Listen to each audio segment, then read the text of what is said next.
For me lately, I've been thinking about death. I just wanna reach and touch you, squeeze you, somebody pinch me. This is something like a movie, and I don't know how it ends, girl, but I fell in love with my best friend.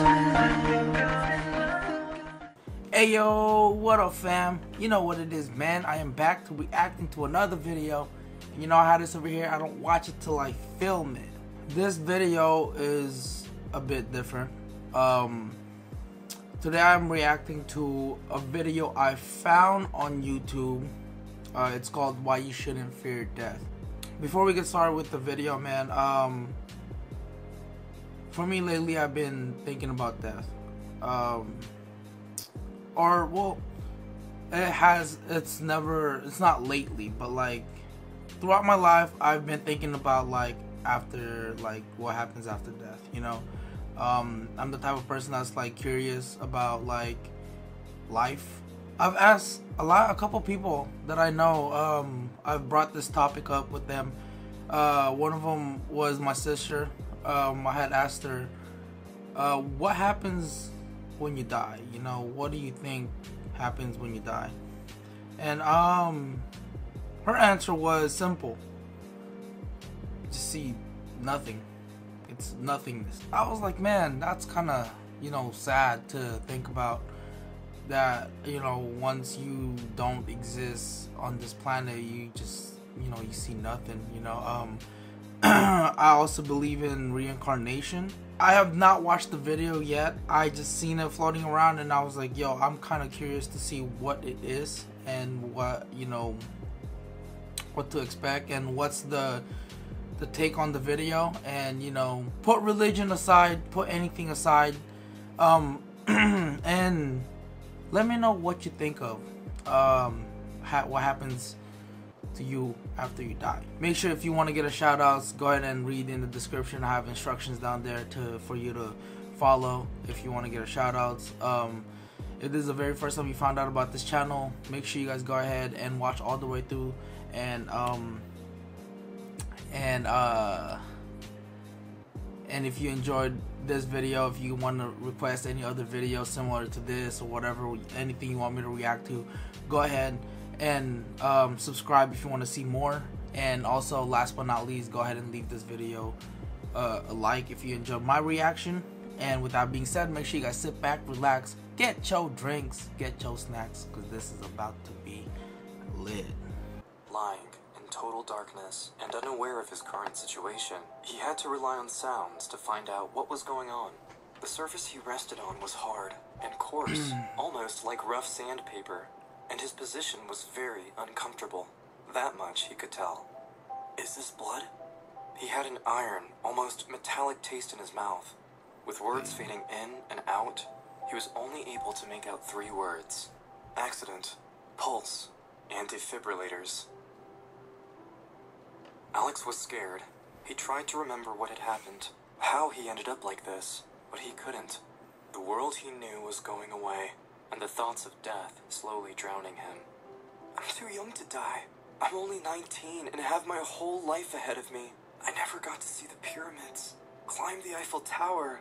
I promised to take Monica to see the aurora lights above the Iceland sky.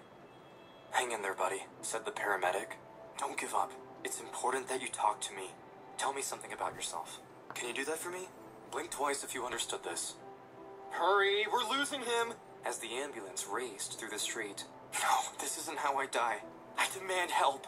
I demand to be alive! He screamed, but no one could hear him, for his thoughts had no voice. Alex was from Colorado Springs, where he studied software engineering. He and his girlfriend Monica had been together for 5 years. He planned on marrying her one day, as soon as he found a good-paying job and set everything up. He had always planned on traveling with her around the world. But despite his best efforts, he couldn't say these things out loud. He couldn't even blink. Alex's blood pressure started dropping. As Alex was being unloaded from the ambulance, teams of nurses and doctors rushed toward him. The doctors grabbed the pedals and began resuscitating. Light began flashing in and out, his chest sinking and rising. his fingers feeling cold, and now his entire body feeling stiff. Is this really how I die? Has it all been for nothing? Would I have been forgotten in 2 years' time? What will they say at my funeral? They'll talk about the boy who got killed by a car. Pathetic. And why did this happen to me? Where was the angel that was supposed to watch over me? It doesn't matter anymore.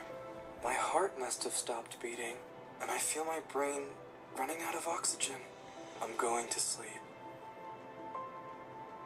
But Alex didn't die. Instead, he fell into a state of deep coma. His friends and family kept visiting him. They shared updates with him, cared for him, cried and laughed with him. But Alex was in another place, between life and death. And in that state, Alex would find himself sitting on a bench in the playground. There, he saw a young boy and a girl sitting on a teeter-totter. He walked toward them and asked where he was, but they didn't notice him at first.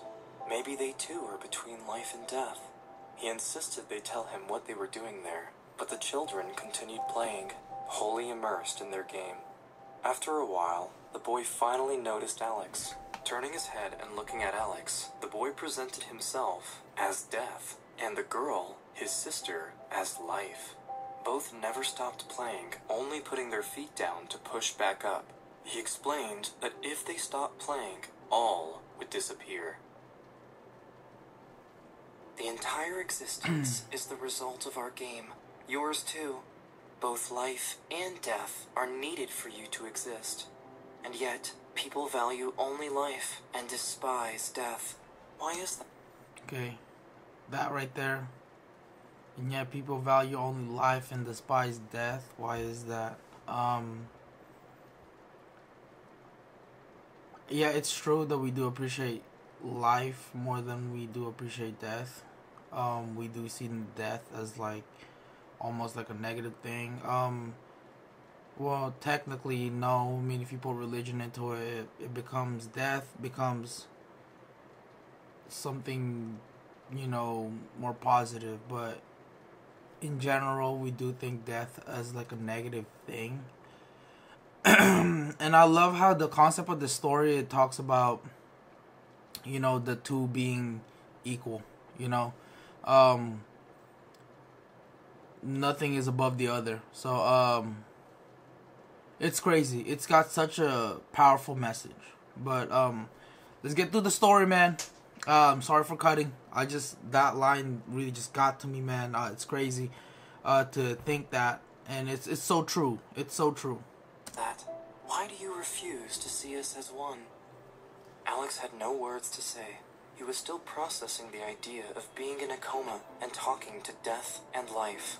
He asked the boy if he was dead, and the boy replied, "There is no such thing as being dead. I am death, and yet you see me playing with life." "I am life," said the girl, "and yet you see me playing with death. We are inseparable. We are black and white, together creating all the colors you see around. We are silence and sound, together creating voices and music emerge. For too long have humans plotted new ways to separate me from my brother. You portrayed him in the worst possible ways, described him as an old wraith with a scythe, lurking around the corners." Alex felt anger in his confusion. He felt like the teeter-totter life and death were playing on. Life claimed he was being unfair to death, and death was saying he was taking life for granted. Wow. "What we are doing is the universe," said life, "and you are a part of it. You too are playing it. It is a place for both dead and living. It starts, sometimes feels right, sometimes wrong, and then ends. And if it didn't end, it wouldn't be worth playing. And when this particular game ends, it doesn't mean another isn't starting. But you people aren't living nor dying. You are merely surviving, demanding to be alive. You must go on. You mustn't get sick, and you mustn't give up. Why?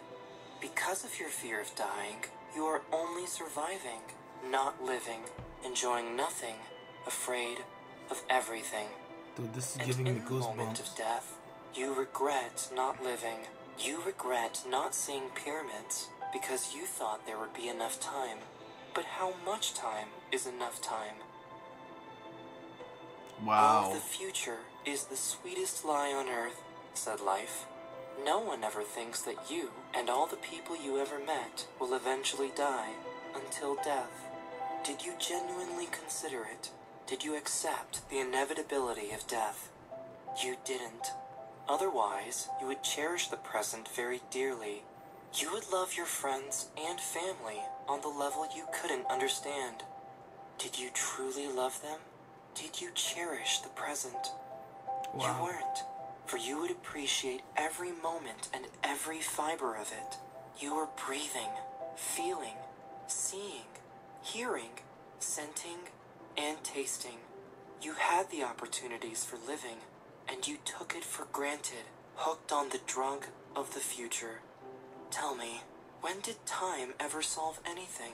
Did it work out for you? What Wow, life and death had dude. spoken to Alex had him burst into tears, regretting not living in life and dying in death. As Alex stared at boy and girl rising and falling, he understood the game life and death. The constant push and pull are in no one's hands, but the choice to fear death is the same as fearing life. Boy and girl gave him a choice, to either wake up and live, or die and leave everything behind. He chose life. They told Alex he wouldn't remember having this conversation, but he will bring with him the feeling of tranquility. From now on, he will know that no matter what happens, death will remind him that everything is going to be alright in the end. And if the fear of dying sometimes overwhelms him, he will accept it. He will no longer curse death, but see it as a gift of nature, a chance to let go of everything he held dearly, to experience pleasure and love, to experience death. He will see the huge role it plays in his life, the magnitude and the importance of it. In some weird way, he will see that death is life. Oh wow. Thus life snapped its Oh fingers, my god, and dude. Alex This is woke up. making me a little bit With the teary, help man. of his loved ones, he quickly regained strength. Alex eventually graduated, and together with Monica, saw the pyramids, climbed the Eiffel Tower, saw the Aurora Lights in Iceland, and married each other. Aw. At the age of 72, he held Monica's hand as she was dying in a hospital, old and sick. To honor the promise they made to each other, he traveled to England and brought her ashes with him. He was there, witnessing the Stonehenge sunset. He dropped a tear as he scattered Monica's ashes and said, "Goodbye." Damn. When he came back home, Alex visited the nearby playground. He enjoyed the bright and sunny day. Oh wow. There, he saw a boy and a girl teeter-tottering, playing as if there were no yesterday, today, or tomorrow. They were out of space, time, and themselves. At that moment, he felt unexplained tranquility. At that moment, he was absolutely willing to die. Y'all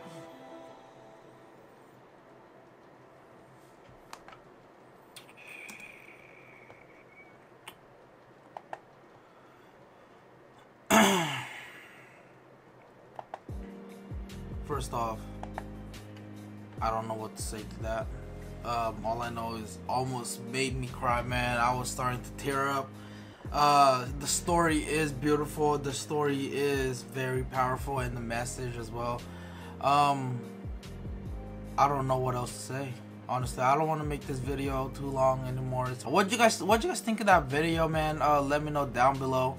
What is your thought on death? What is what happens after death? Like, let me know down below. If you guys enjoyed the video, don't forget to leave it a like. And if you guys want to see more videos from us or from from this channel, go ahead and subscribe for more. Don't forget to turn on that post notification so you don't miss out on future videos. And with that being said, I'll see you guys next time. Salute.